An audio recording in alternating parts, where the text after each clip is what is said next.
ظلم و بی حقارت هانی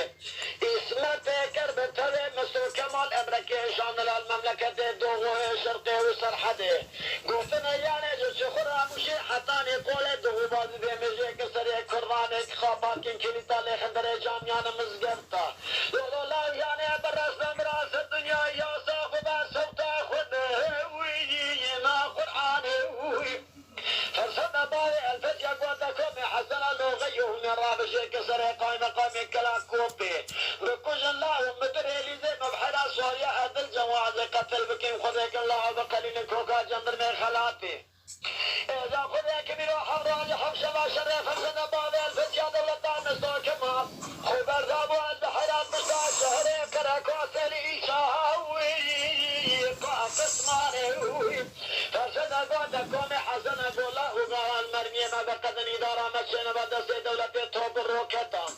أمي بعضي قابل شير أخوة خلاص كيان الراس ببري قبل لتوب رغاسم كوي علي خان جازي باري خورتا كلا قوهشتين شان صادك لاو بجيناري بستر المملكة الشيء إيراني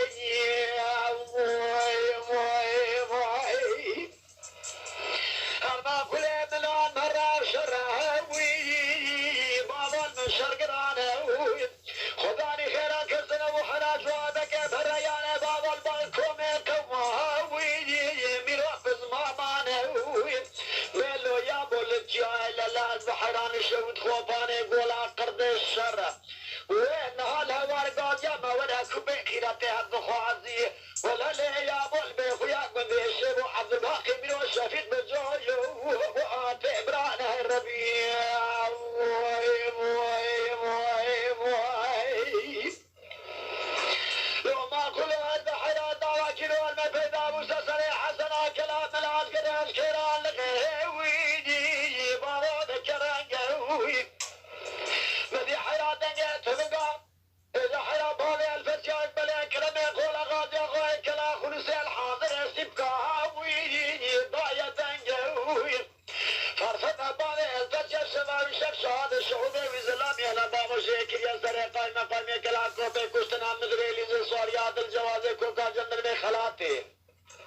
مثل لا تنقى تبقى سرتبي حسن ابتلى باري الفتية الحاضر يسيبك هاوي ضايا الدنقى